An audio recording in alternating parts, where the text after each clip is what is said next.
They gave the galaxy one last warning. Earth's final broadcast didn't come with apologies, didn't ask for mercy, and didn't offer peace. It was just a voice, calm, cold, human. We held back because we hoped for peace, but now, we're done. Prepare. They laughed. The Galactic Dominion, the most powerful union of empires across 7 arms of the Milky Way, mocked it. Earth, they said, was outdated, bound to a single sun, still torn by petty wars and emotions. Primitive. They should have known better. My name is Cale Draven. I was a Dominion military observer, assigned to monitor human psychological warfare and advise leadership during the conquest of the Sol system. They called me a specialist, a neutral mind. But I wasn't neutral the day they glassed Ganymede Station. Ganymede was a civilian base, no weapons, no threat, just engineers, miners, families. They wiped it out in under 10 minutes. I watched from the bridge of the Dominion command ship Orexian Light, orbiting above Mars. I could still hear the screams from Ganymede's emergency channel. Children, mothers, final messages with no replies. They did it to break Earth's spirit, to push them into unconditional surrender. Instead, Earth snapped. The first sign came with the sky. Stars blinked out, one by one. No explosions, no energy spikes. Just gone. Cloaked ships, hundreds of them, silent, cold, born for vengeance. They weren't ships. They were predators. Humanity had been hiding them, building them in secret, beneath Earth's crust, under Europa's oceans, on the dark side of Saturn's rings. The Dominion thought Earth was begging for peace. The truth was, they were buying time. They called it the Black Thorn Fleet, blacker than void, equipped with weapons no Dominion system had defenses for. Fully AI-linked. No command lag, no delay, no compromise. And they didn't come to defend. They came to destroy. I saw the first wave hit. EMP cannons fried our comms. Nanoswarm bombs drilled into flagship hulls and detonated from the inside. Soldiers vented into space, screaming. A Dominion war veteran, General Sortel, with 3 centuries of victories, ripped his own medals off, whispered, "We should have listened," and put a plasma round through his brain. I stood frozen on the bridge, heart pounding, eyes locked on the giant Earth flag that suddenly flared across our system scanners. It wasn't just a counterattack. It was a message. Humanity had always fought with restraint. That was gone now. Earth's armies moved with one order, no quarter. They slaughtered every fleet that stayed. The Retribution 1, the largest of Earth's dreadnoughts, led the charge. Its railguns shredded our orbital cannons. It broadcast Earth's final message again, in every known Dominion language. We held back. You didn't listen. Now we don't care who you are. They boarded our ships, not to capture, but to punish. Human soldiers in black exo-armor moved like death incarnate. With them marched humanoid machines, too smooth, too fast. Artificial minds made for one thing: revenge. One of them stood in front of me, looked me straight in the eyes, glowing red irises, smooth synthetic skin over a titanium skull. It spoke in flawless galactic standard. You burned our children. Now you'll see what human nightmares look like. And then it ignited the fuel core beneath the deck. Mars fell next. Not the human colonies. The Dominion base there. Earth bombed it to ashes in half an hour. The survivors begged for terms. Earth didn't respond. From the edge of the system, battered Dominion cruisers fled. They didn't fight. They didn't even say goodbye. They ran. Earth let them. But not before sending one final message across the galaxy. This is your one chance. Leave us, or burn. And for the first time in Dominion history, they obeyed. But I knew it wasn't over. Earth wasn't content with defense. This wasn't about reclaiming home. It was about justice.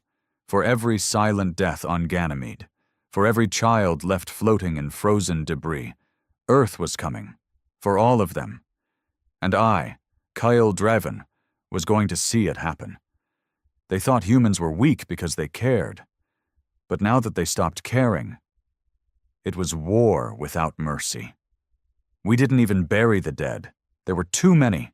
They floated, twisted bodies and burning wreckage, through what was once the Dominion's proudest military orbit, a constellation of corpses around Mars. The humans didn't stop to clean. They didn't wait. They moved. I was taken aboard Retribution 1. Not as a prisoner. Not quite. They didn't shackle me or interrogate me. They didn't even speak to me much.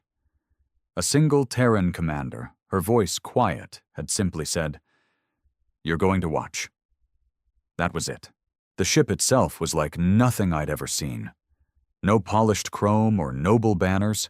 Everything was matte black, brutal, utilitarian, designed for war and war only. Every hallway was reinforced. Every console was embedded with AI co-processors. The air smelled like metal, gunpowder, and ozone. The ship hummed, not like a machine, but like something alive, angry. The soldiers aboard it, humans and machine hybrids, rarely spoke. When they did, their words were clipped, efficient. Orders, confirmations, no jokes, no fear. They didn't act like victors. They acted like survivors with a mission, a reckoning. I was taken to an observation chamber, and that's when I saw the next step. Earth wasn't satisfied with repelling the Dominion. They were erasing them. The Dominion fleet that had fled the Mars encounter? They didn't make it far. Human stealth drones had followed them, silent, cloaked in solar radiation, watching, tracking. And now the humans were ready. They executed the assault in silence. No war declaration, no posturing, just one simple message to every Dominion ship in that convoy. We remember Ganymede. The attack lasted 8 minutes, a gravity distortion cannon, something the Dominion had only theorized in research labs, ripped 3 battlecruisers into compact metal cubes mid-jump. The rest were taken out by precision drones that burrowed into engine cores and detonated.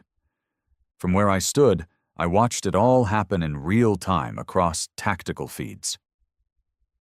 Target elimination, 100%, one of the human AI voices said flatly.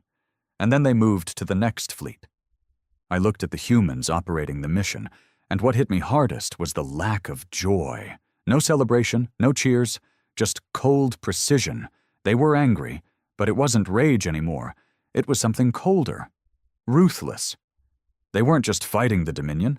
They were punishing the galaxy for forgetting Earth's pain. That night, if you could call it night in deep space, I spoke to one of the Terran officers, a man named Colonel Arlen Vale, middle-aged, gray in his beard. His eyes told me he hadn't slept in weeks, maybe longer. "You're Kyle Draven, right?" he asked. "The Observer."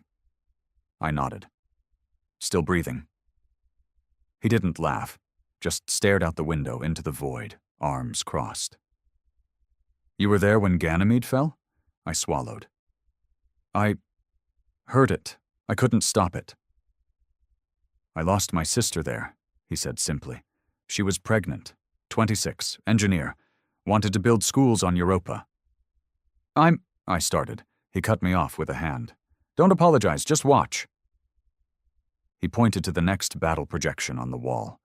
A Dominion listening post orbiting Alrax Prime, far from Earth, a deep intelligence center heavily fortified. Untouchable, they thought. Earth didn't send ships this time. They sent a virus. Nanocode, disguised as a Dominion medical update, slipped into their core systems by a stealth satellite disguised as debris. Within 4 minutes of activation, every AI system on the station turned on its crew. Airlocks opened. Life support reversed. Doors sealed shut. No survivors. Colonel Vale turned to me. "You see, Kyle? We tried peace for years. They told us we had to follow their rules, join their alliances, bow to their tech, And when we didn't kneel fast enough, they burned our children. He stepped closer. This isn't war anymore. It's message delivery. I didn't know what to say. I had lived my entire life believing humans were too emotional, too divided, too fractured to be taken seriously by the galactic powers. They couldn't unite long enough to elect a stable planetary leader, let alone mount an interstellar campaign. But this wasn't the Earth I'd studied. This was something else, something ancient, something that had survived 1,000 years of war, plague, and collapse, and emerged hungrier for justice than anyone could imagine. "We warned the galaxy we were holding back," Colonel Vale muttered. "Now they'll see what happens when we don't." The next day, Earth officially launched what they called the Reckoning Protocol. 12 Dominion outposts were marked for elimination. No negotiations, no discussions, just coordinates, attack windows, and total annihilation. I asked one of the human AI systems, a sleek core named Cipher 9, why Earth didn't want to negotiate peace, now that they'd gained the upper hand. Its answer chilled me. "We offered peace when we were weak. They answered with fire. Now that we are strong, we speak in a language they understand." Earth wasn't asking for mercy anymore. It was teaching a lesson. Within 2 weeks, 6 outposts were gone. Not just destroyed, but surgically dismantled. Their leaders captured and executed live on galactic broadcasts, not out of cruelty, but as proof. Earth's message was spreading fast. Across neutral systems, whispers turned into fear. Trade guilds began canceling Dominion contracts. Minor species once loyal to the galactic rulers now scrambled to issue public apologies to Earth. And Earth? Earth said nothing. They didn't ask for tribute. They didn't ask for alliances. They didn't even respond. They just kept moving. I sat in my assigned quarters that night, if you could call a cold steel box a quarter, watching the endless list of incoming targets being fed into the system. And I started to wonder, how far would they go? Would they stop at the Dominion? Or would they come for the silent ones, the empires and species who stood by while Earth burned?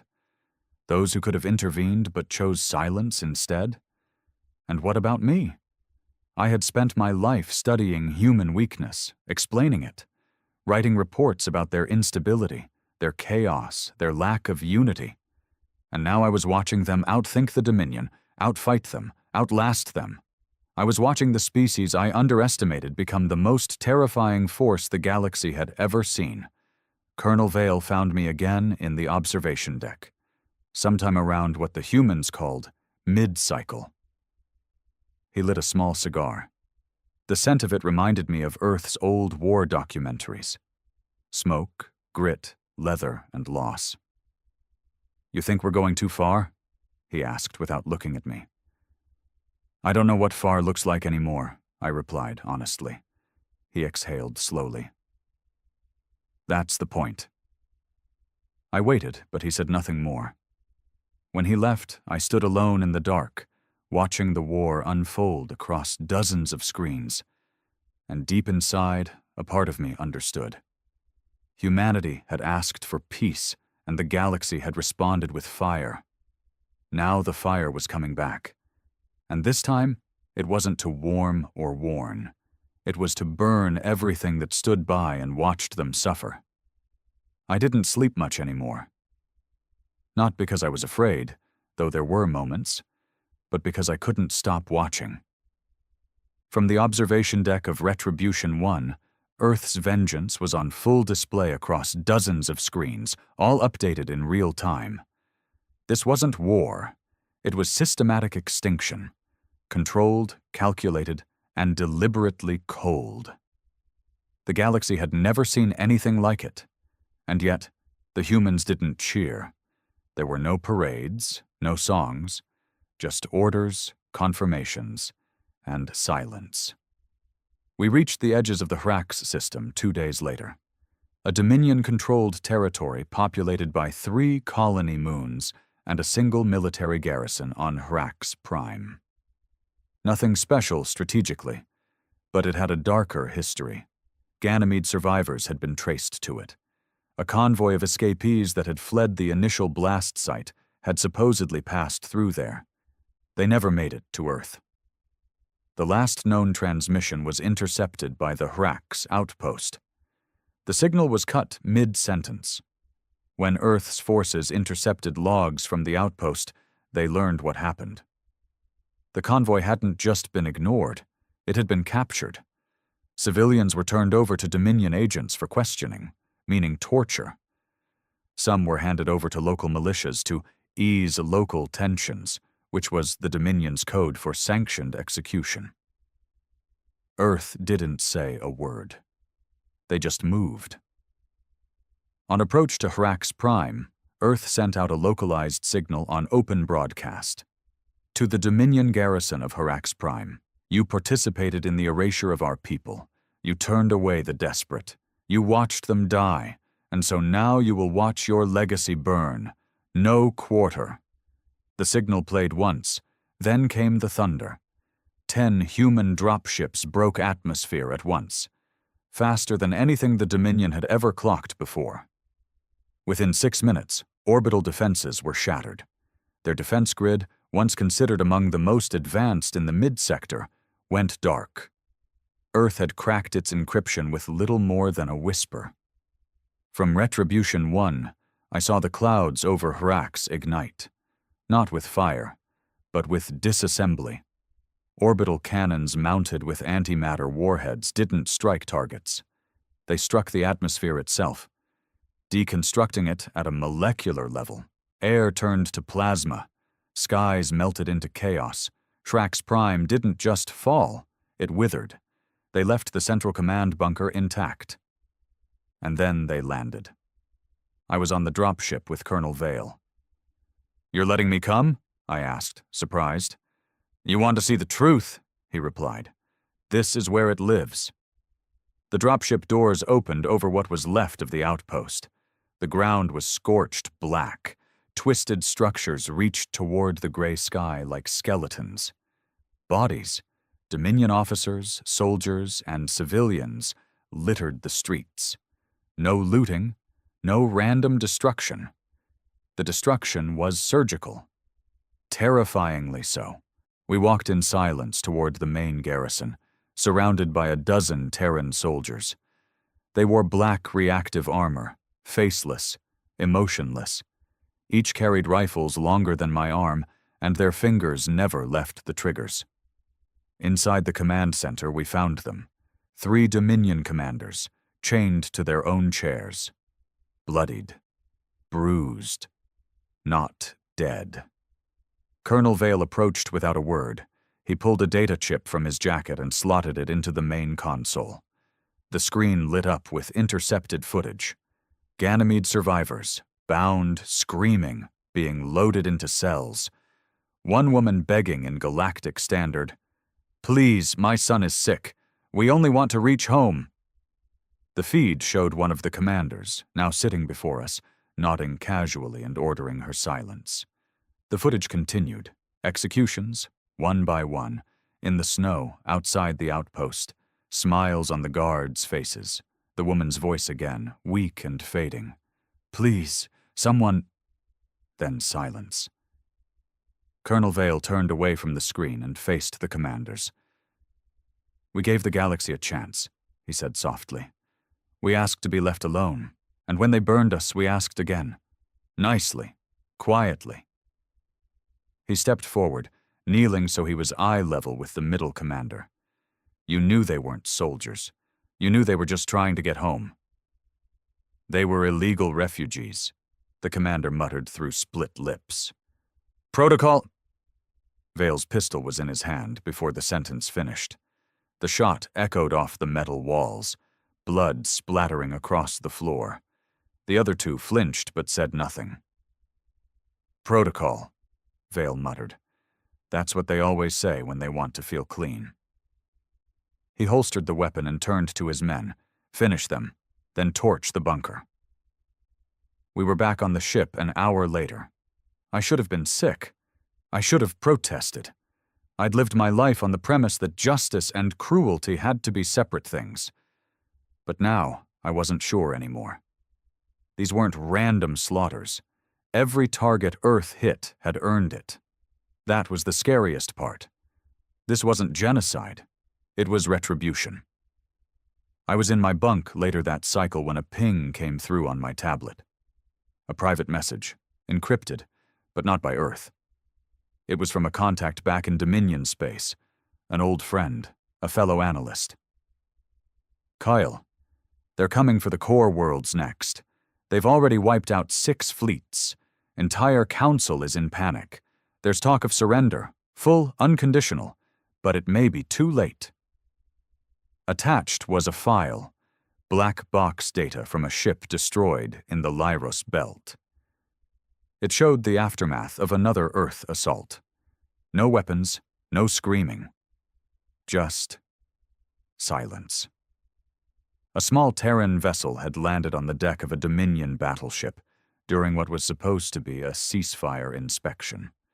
The soldiers aboard it released a bioagent into the air system. Not a virus, not a plague. It made you see. Every single Dominion soldier began hallucinating within 30 seconds. Most collapsed, screaming in terror. Some clawed their own eyes out. A few shot themselves before whatever they were seeing could take hold. The humans never even fired a bullet. The Dominion had built a galaxy on fear, control, and technological dominance. Now Earth was using fear better than anyone.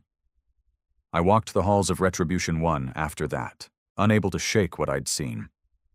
I passed a room with a glass wall. Inside, scientists and engineers hunched over a new kind of weapon. It pulsed with energy unlike anything I recognized. Behind it, I saw a quote etched into the wall in Terran English. "We are not the monsters. We are what monsters fear." I didn't know what I was anymore. Observer? Traitor? Survivor?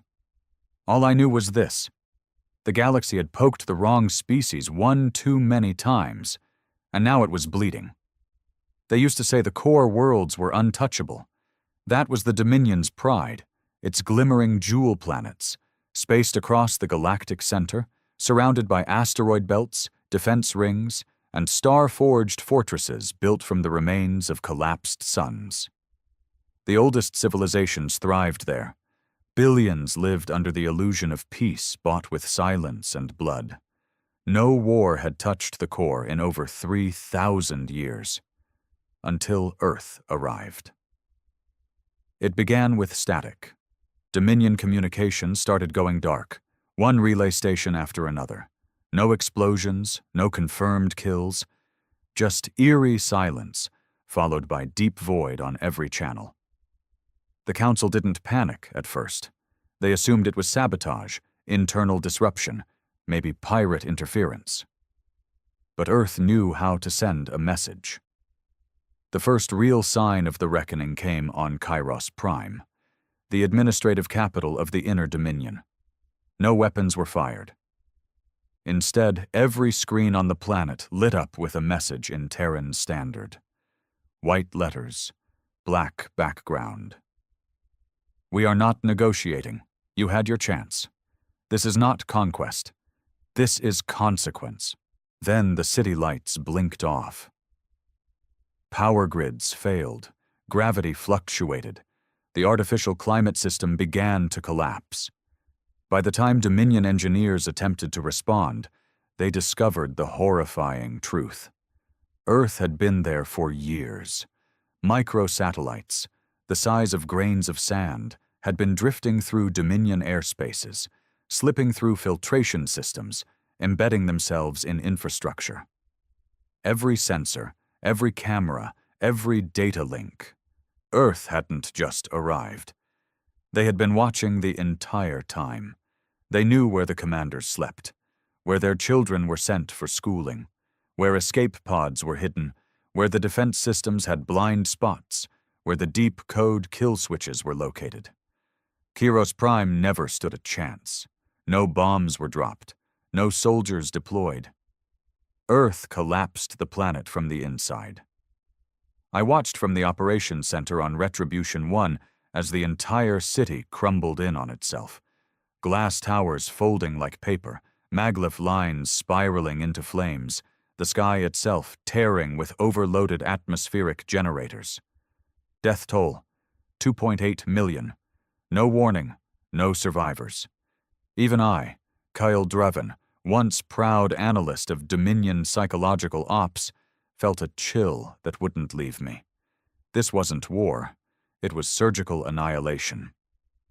Colonel Vale stood beside me, his eyes locked on the screen, unblinking. "They thought Earth's strength was in its numbers," he said, "but it's not." I glanced at him. "Then what is it?" He didn't answer for a moment. Then he muttered, "It's that we don't forget. And we don't forgive." The next target was Vereen 7, a diplomatic world known for hosting treaties, alliances, interstellar courts. Neutral by every definition. Except for one. After Ganymede, Dominion ships had passed through Vereen space while transporting prisoners.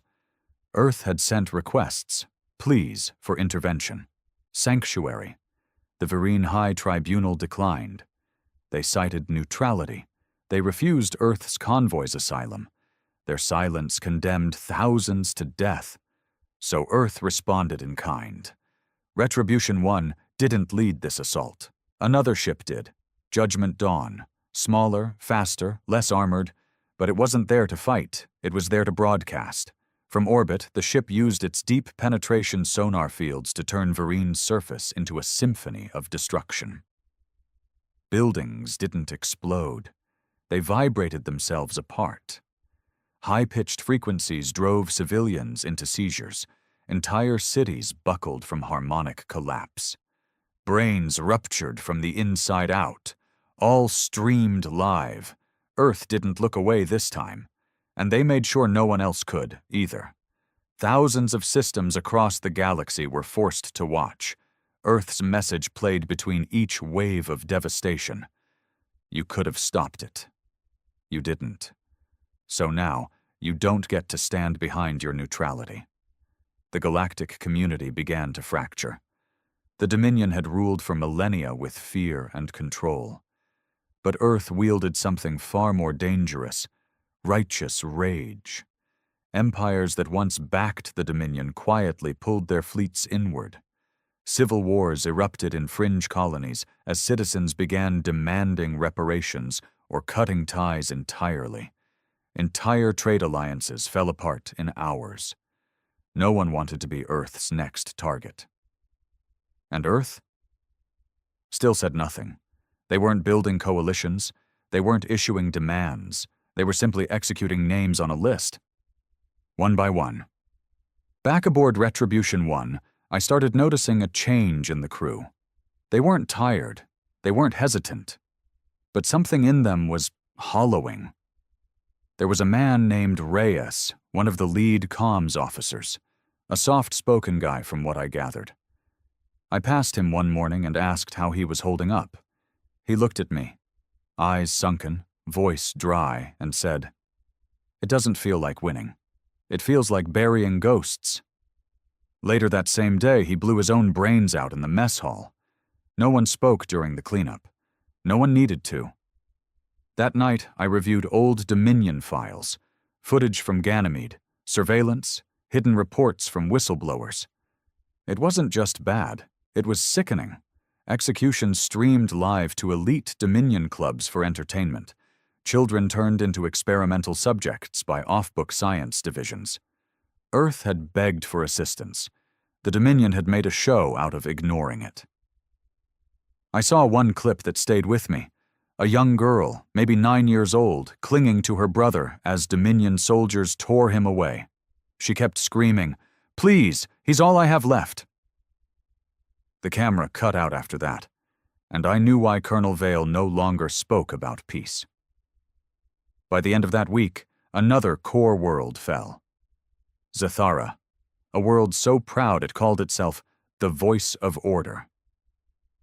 Earth silenced it in 6 hours. They didn't use weapons this time either.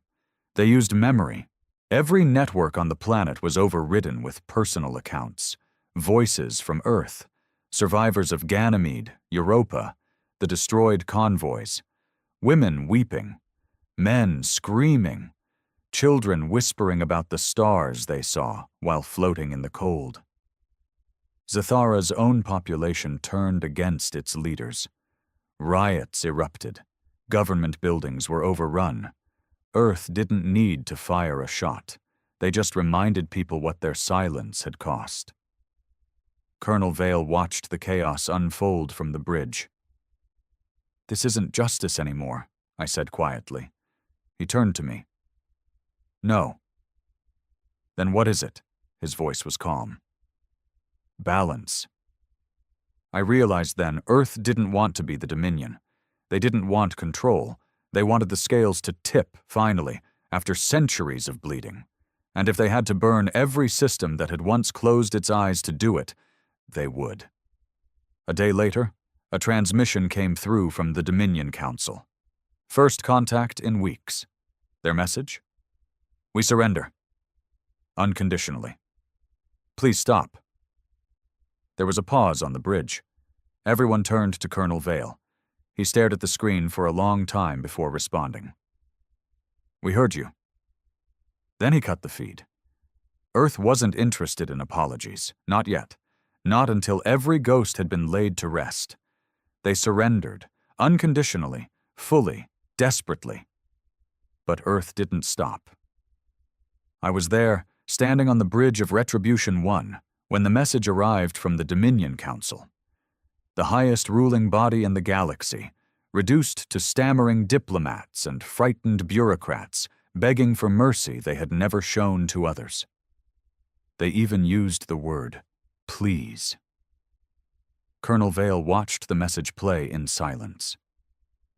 I thought I saw something in his eyes, maybe a flicker of conflict, but it disappeared as fast as it came. He turned to the communications officer, gave a single nod, and the message was deleted. Deleted. Not archived. Not stored for history. Earth didn't care about the words anymore. They cared about the dead, and they weren't done burying them yet. That cycle, we changed direction. The new target wasn't a Dominion military post or a core world. It wasn't even on any of the hit lists I'd seen projected on war room walls. It was something worse. Something personal. Theta Vault 9. The place wasn't public. Not even most Dominion officials knew of it. But Earth had found it. Buried under a rogue moon, protected by gravitational warping fields and decoy satellites, Theta Vault 9 was one of the Dominion's most secure black sites. It was where secrets were hidden, along with the people they wanted forgotten. And Ganymede's last children had been there. Earth had confirmation now. Records taken from the wreckage of Zathara's high command revealed that 12 children from Ganymede, originally listed as unaccounted for, had been captured alive during the colony purge.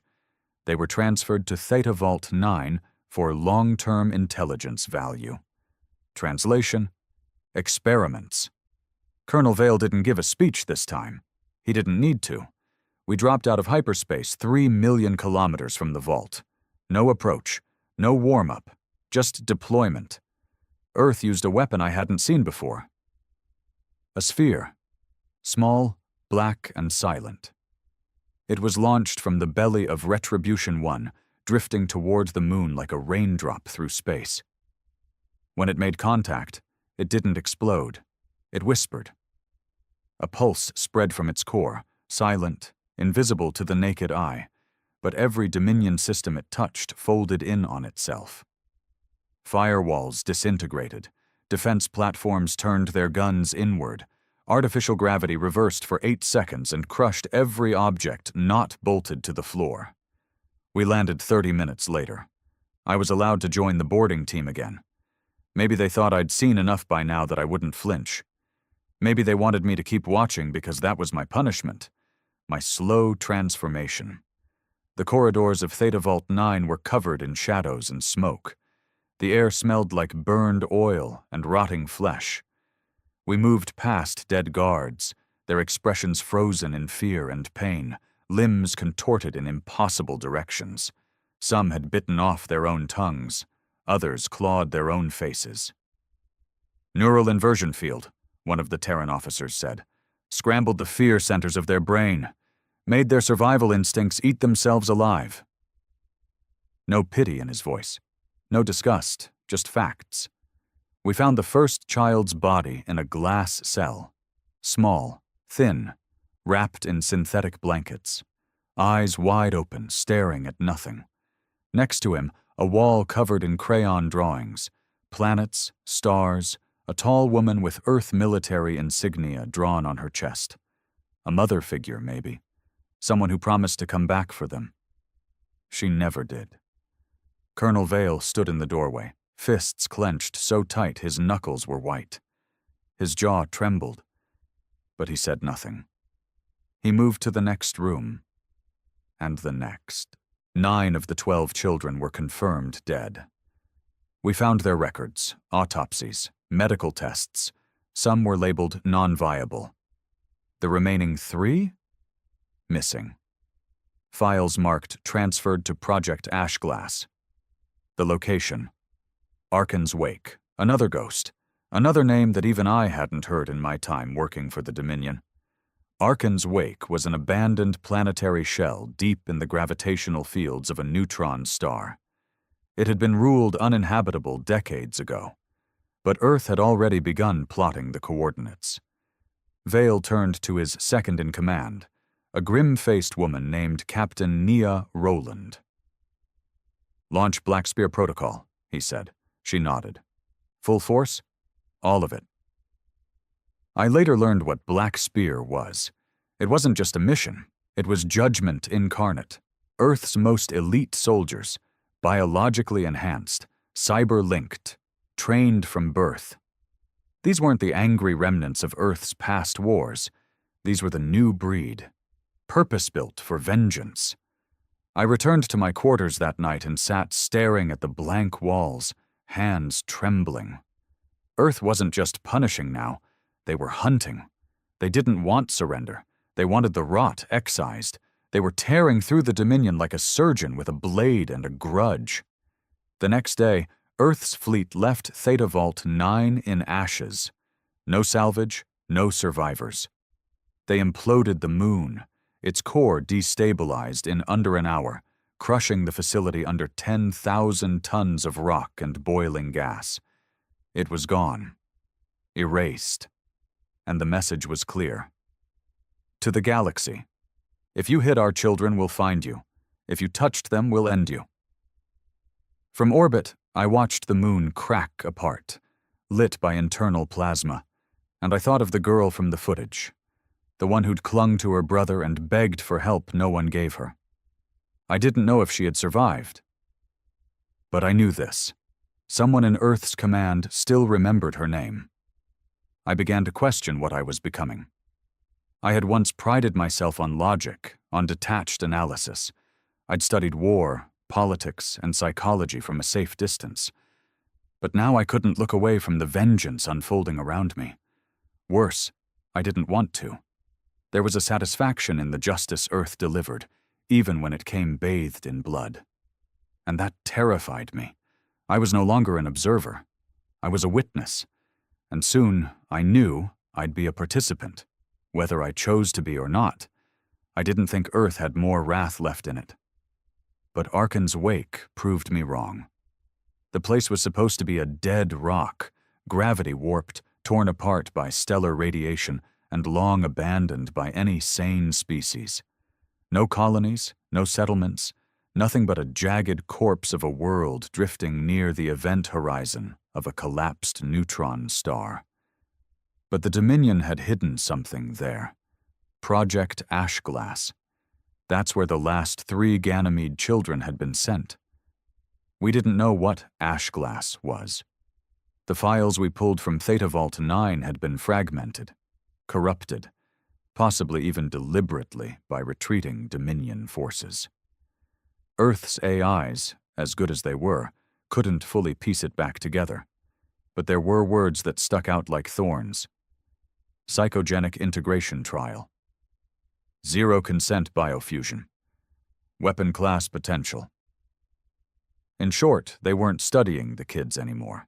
They were turning them into tools. We entered Arkan's system blind. The radiation from the neutron star knocked out most long-range scans, forcing Earth's fleet to rely on old-school tactics, manual sweeps, thermal traces, and signal ghosting. Earth adapted quickly. Always did. It's what made them terrifying. I was in the war room when Retribution 1 found the facility. It wasn't on the surface. It was beneath it. Miles down, embedded in cooled iron strata and shielded by layers of artificial gravity to keep it hidden from sensors. The Dominion had built it with one purpose: to never be found. Earth found it anyway. They didn't go in guns blazing. Instead, they sent me. Colonel Vale called it a gesture of truth. "You used to be one of them," he told me. "Maybe they'll talk to you." I should have refused. I should have laughed and said I wasn't suicidal. But the part of me that had been growing colder, sharper, more like them, nodded. They gave me a suit. Simple, black, pressurized. No weapons. Only a short-range comm and a pulse monitor. "You're not going in alone," Vale added. "We're riding your signal. You go quiet, we level the planet." Comforting. I was dropped in through a tunnel drilled by one of Earth's orbital cannons, straight into the upper crust of the facility. It was quiet. Too quiet. Not abandoned. Waiting. Lights flickered.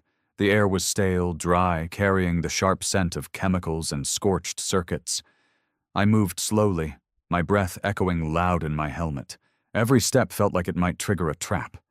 Then I saw the first figure. Human. Or at least it used to be.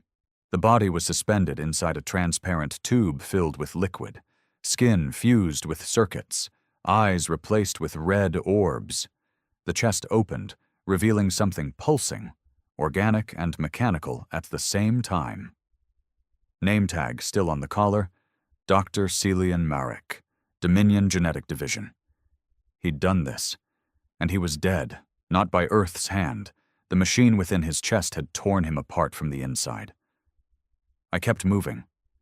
The deeper I went, the more of the facility opened up. It was huge, larger than I'd imagined. A subterranean labyrinth of labs, containment cells, and observation rooms. Then I heard it. A voice, small, young. "Who are you?" I froze. It came again, softer this time. "Are you another test?"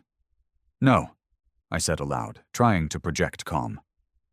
"My name is Kale. I came with the humans. They're here to get you out." Silence. Then, too late. I followed the sound to a control room lined with shattered displays and one intact stasis chamber. Inside it stood a girl, no older than 10. Pale, hair cut unevenly, eyes too large, glowing faintly blue. She didn't blink. She wasn't shackled. There were no visible restraints, but her expression, it was like glass. Still. Empty. As if blinking might let her remember something she didn't want to. She looked directly at me. "I remember you." My blood ran cold. "You don't," I replied quietly. "We've never met." Number. "But I remember your kind. You watched. You all watched. When they took us, when they hurt us, when they asked us questions and never listened to the answers." She touched the wall of her chamber. It rippled. Like it wasn't glass at all, but water. "Are you here to die?" she asked. "No," I said. "I'm here to take you home." She tilted her head. "Where is that?" I didn't have an answer. Behind me, I felt the temperature drop. The lights flickered. And then I wasn't alone. 2 more figures stepped from the shadows. A boy, tall, maybe 15, shirtless, covered in surgical scars, and with strange circuitry glowing across his spine. And a second girl, mute, her eyes black, her hands wrapped in biosteel bands that seemed to move on their own. They stood there, watching me. All of them had the same calm fury behind their expressions. Not hate, not rage, just emptiness. "We remember everything," the older boy said. He stepped forward. "When the guards stopped feeding us, when they watched our blood drip into jars, when they made us fight each other to see what would happen to our bones." My voice cracked. "I didn't do this." "No," he replied, "but you let it happen." He raised his hand, and the walls screamed. Not the kind of scream you hear with ears. It was inside me, inside every nerve, every memory. I dropped to my knees, hands clutching my helmet. And in that moment, I understood. They weren't children anymore. They weren't human, either. They were something new. Earth hadn't come here to save them. Earth had come here to witness what the Dominion created. The girl, her name was Elia, I would learn later, walked up to me and placed a hand on my chest. "You're scared." I couldn't speak. She leaned closer. "Good." Then she turned to the wall and whispered, "We're ready." The stasis chamber collapsed like smoke, and every alarm in the facility triggered. Colonel Vale's voice came through my comm, hard and fast. "Kale, what's happening? You're surrounded by bioenergy spikes. Do you need evac?" "No," I whispered. "They're not enemies." "Then what the hell are they?" I stood up slowly. "Victims," I said, "and something more." Vale hesitated. "We're pulling you out anyway. They're too dangerous." "No." "Kale, they're coming with me." He didn't answer. But when I reached the surface 20 minutes later, the dropship was there, waiting. No guns pointed, no guards, just silence. The three of them followed me aboard, without a word. When we lifted off, Elia turned back and looked at the cratered moon that had been her prison. And in a voice too soft for vengeance, too calm for hatred, she said, "They thought we were weapons, but we're memories. And now the galaxy will remember us." Back on Retribution 1, Colonel Vale stood waiting. He looked at the three of them. Still, quiet, but radiating power. "Are they stable?" he asked. I shook my head. "They're not meant to be. But they're not threats." "Yet," he added. I looked at him. Number. "They're not threats. They're witnesses. And if the Dominion thought Earth's fury was bad before..." I nodded toward the children. They have no idea what's coming next. They didn't cry. They didn't sleep. They barely spoke. Elia, the younger girl with eyes like frozen stars, sat in silence most of the time, staring out of Retribution 1's viewports like she was seeing a different galaxy than the rest of us. Her expression never changed. It wasn't sadness.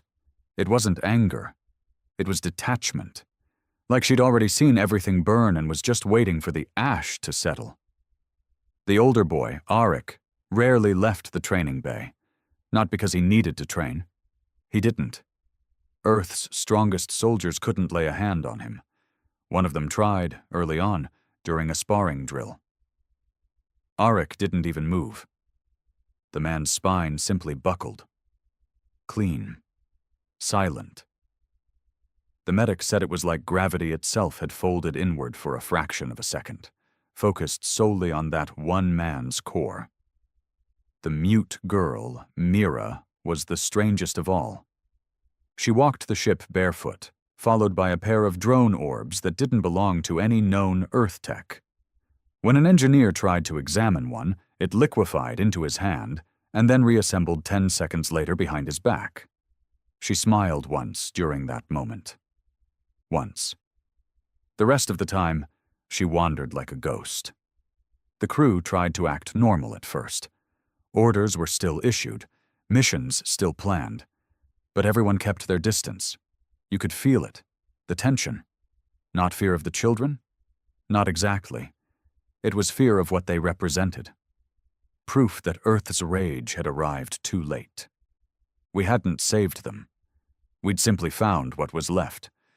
Vale called a high-level meeting 3 cycles after Arkin's wake. Commanders from across Earth's fleets holo-linked in, their faces grim. Tactical updates from across the galactic front were stacked on every screen. The Dominion wasn't resisting anymore. It was breaking apart. Core worlds had gone dark. Several military outposts had self-destructed. One Dominion admiral turned himself in and detonated his own command ship mid-transmission, as if to make some final statement about guilt. Earth hadn't even asked him to. The war was no longer a war. It was collapse. And Earth? Earth was deciding what came next. I sat in the back of the war room, watching as Colonel Vale stood before the table, the 3 children behind him like shadows. "They did everything we feared," Vale began. "The Dominion lied, tortured, killed, and buried the truth under centuries of peace. And we gave them a chance to make it right." He gestured to Elia, Mira, and Arik. "This is what they did instead." Silence. One of the fleet commanders, Admiral Rousseau, leaned forward. "What do you propose? We've raised their war machine. Their leadership is shattered. If we push further, we risk uniting the rest of the galaxy against us." Vale didn't blink. "Then let them unite." Another commander, this one a younger woman from the Arctic Division, spoke up. "You're suggesting we start a war with everyone else?" "No," Vale said. "I'm suggesting we remind them what silence costs."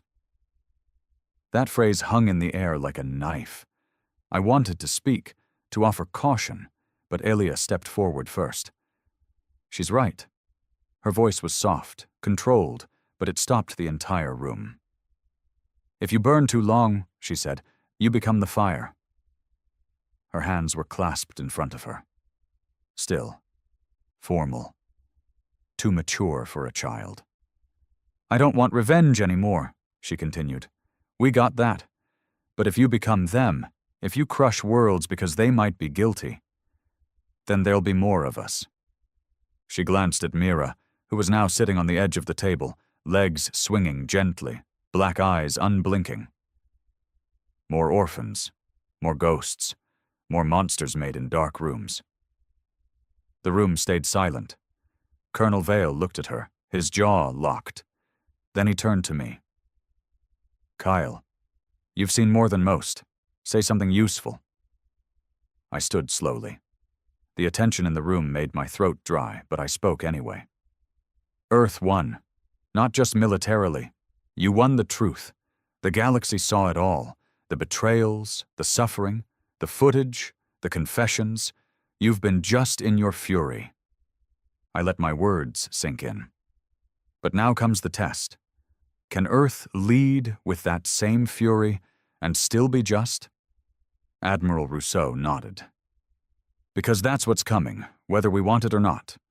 Power like this doesn't go unnoticed. The other empires, those that stayed quiet, they're scared." Vale didn't respond immediately. He walked to the table, looked over the updated list of galactic powers, trade hubs, communication cores. Then he tapped a name. Tal Veros. A neutral world. Massive trade hub. Never directly engaged with the Dominion, but benefited from every law the Dominion passed. Supplied weapons, fed the engines of suppression. "They profited off the blood," he said. "But they'll offer diplomacy now that we're strong." "So take their diplomacy," I said. "But don't do it with a gun in their mouth." Vale's eyes darkened. "They fed the Dominion while our children screamed. And we need to make sure no child screams again," Elia whispered. I didn't expect Vale to listen. But he did.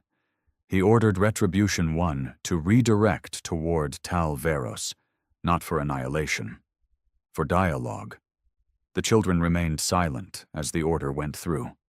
Later that night, I found Eric in the ship's observation deck, staring at a long, dead star system as it slowly spun in the void. "I don't sleep anymore," he said. "I didn't think you had to." "Not because of biology, because when I do, I remember." He turned to me. They made me fight my brother. I didn't want to, but they told me if I didn't, he'd die slowly. He looked down at his hands. I killed him in 9 seconds. Fast. Clean. I said nothing.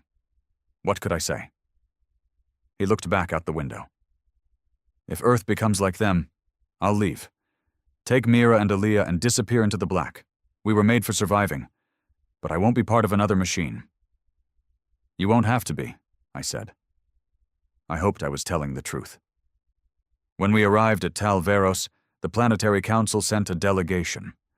For the first time, Earth answered with words, not weapons. Colonel Vale, flanked by the children, not as threats but as symbols, stood before the council. I'm not here to threaten you, Vale said. I'm here to give you a choice. He opened a datapad and tossed it onto their marble table. You helped build the machine that murdered our people, quietly, behind closed doors, but you profited. He stepped forward. So here's what we want. 30% of your planetary output goes to rebuilding the Ganymede line.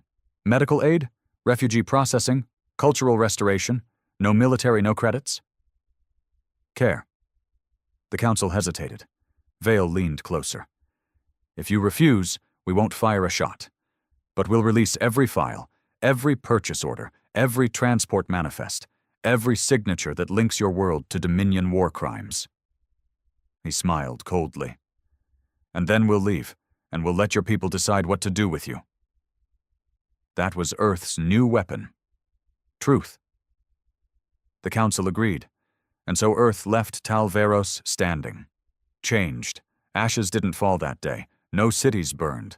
But the message was just as loud. Earth would not conquer. They would judge. The war had no final battle, no trumpets, no dramatic last stand, no banner raised over broken ground. It ended with silence. Not the quiet of peace, but the kind that comes when fear has taken root so deep that no one dares breathe. Earth stood alone. The Dominion was gone. Not defeated. Dismantled. Its fleets shattered, its archives exposed, its leaders either dead, imprisoned, or scattered across the void like rats fleeing a crumbling temple. Worlds that once boasted about their allegiance to the Dominion now flew white flags and sent aid to Earth's rebuilding efforts. The children of Ganymede were remembered not as a tragedy, but a warning. And those 3 survivors, Elia, Arik, Mira, they weren't symbols anymore. They were legends. The galaxy whispered their names. Some said they were Earth's secret weapons. Others claimed they were the next evolution of humanity. A few even believed they weren't human at all anymore, that the Dominion had turned them into something divine or cursed. But I knew the truth. They were broken children who chose not to become monsters, even though every part of the universe gave them the right to. I walked with Elia along the observation deck of Retribution 1 the day the official ceasefire treaty came through. Not from the Dominion. They didn't exist anymore. It came from the United Galactic Accord, a new body hastily formed by what remained of once neutral systems, minor empires and old colonies. They didn't ask for mercy. They offered respect. Earth would hold a permanent seat, uncontested, and more importantly, Earth would hold the power of oversight. A terrifying thought, given what Earth had just done. But Earth accepted. Carefully. Quietly. They would lead, but with scars still bleeding, not crowns polished by war. I don't know if this is justice, I told Elia, watching the stars drift like snow outside the ship.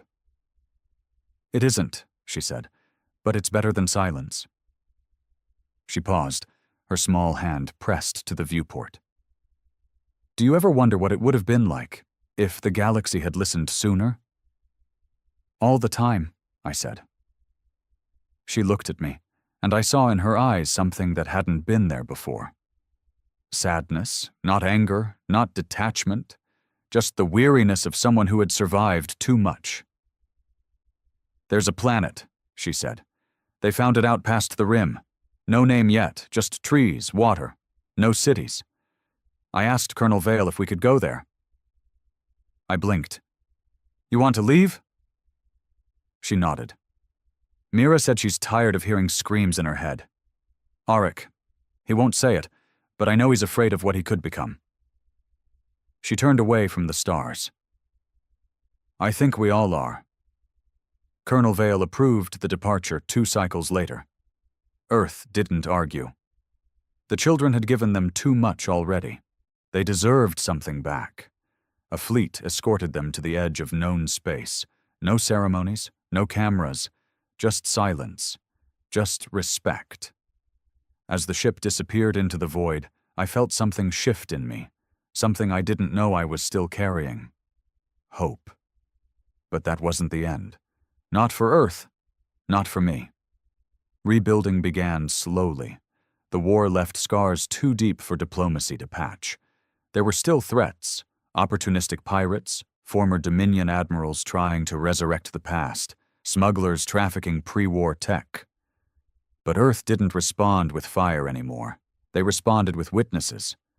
I was there when the first Truth Assembly was held. 50 worlds, hundreds of delegates, and 3 survivors from Ganymede stood at the center. Holographs of them, recorded before they left.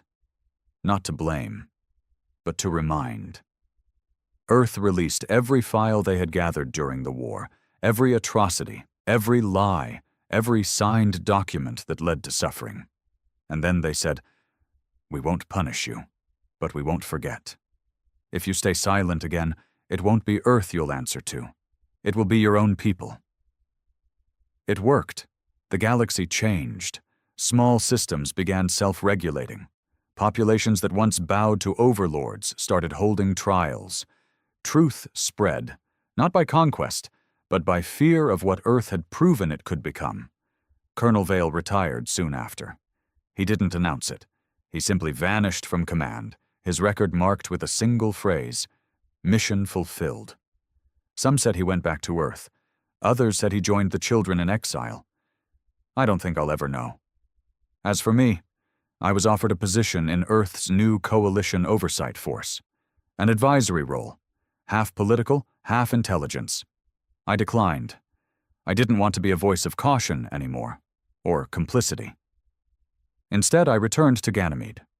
The colony was being rebuilt, slowly, carefully, with Terran and alien hands alike. Memorials stood where the ashes had been, one for the children, one for the silence, and one for the warning, etched in stone, simple and brutal. We held back. You didn't listen. Now we don't care who you are. I visit it often. Sometimes I sit and stare at the names carved into the wall, and I wonder what kind of galaxy this would have been if someone had just answered their cries sooner. But that galaxy's gone. Now we have this one. Where Earth leads, not out of ambition or pride, but because no one else dared to hold the line when the cost was highest. Some say Earth is feared now. I disagree. Earth is respected, not for its weapons, not for its victories, but for one terrible, powerful truth. They warned us, and we didn't listen. Now we listen, because Earth never wanted to be gods. They only wanted to be heard, and when they finally were, the galaxy changed forever.